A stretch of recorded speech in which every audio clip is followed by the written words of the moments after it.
Brought to you by Vigard, co-powered by Sensodyne.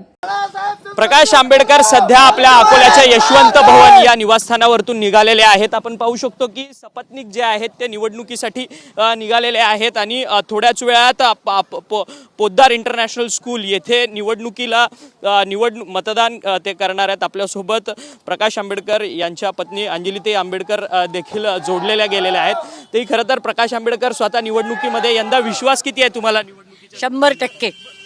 यंदा तिहेरी संपूर्ण निवडणूक आहे ह्या जिल्ह्यातली अकोला लोकसभा मतदारसंघातली। अकोला लोकसभेच्या कानाकोपऱ्यातनं सर्व समाजाचा प्रचंड पाठिंबा मिळतोय आणि ही सत्ताधाऱ्यांबद्दलची जशी नाराजी आहे तसं वंचित बहुजन आघाडीच्या राजकारणावरचा विश्वास पडे याची मला खात्री आहे। परंतु ज्या पद्धतीने आता प्रकाश आंबेडकरांनी सांगितलं की जाहिरातींचा खूप मोठ्या प्रमाणात वापर झालेला आहे, करोडो रुपयांची जी आमिष आहेत ती सत्ताधारी पक्षांनी दिली आहेत असं मला असं वाटतं की मतदार शहाणे झालेले आहेत आणि गेल्या 10 वर्षात सत्ताधाऱ्यांची आमिष किती वास्तवात येतात हे त्यांना कळून चुकलंय।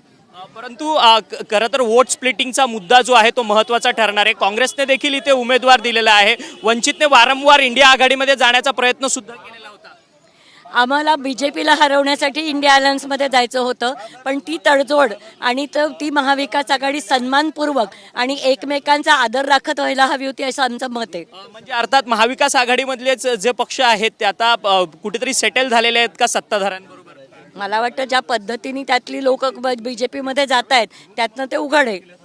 खरं तर धन्यवाद, तुम्ही आमच्याशी बातचीत केली होती। अंजलीताई आंबेडकर, प्रकाश आंबेडकर यांच्या पत्नी सपत्नीक प्रकाश आंबेडकर जे आहेत ते सध्या निवडणुकीच्या मतदानाकरता जाताना आपल्याला पाहायला मिळत आहेत। पोद्दार इंटरनॅशनल स्कूल येथे प्रकाश आंबेडकर जे आहेत ते आपलं मतदान जे आहे ते नोंदवणार आहेत आणि स्वतः प्रकाश आंबेडकर सध्या मतदानाकरता इथून निघालेले असल्याचं सध्या तरी आपल्याला पाहायला मिळत आहे। व्हिडिओ जर्नलिस्ट हरीश नेगीसह अक्षय मुंकाणे, TV9 मराठी, अकोला।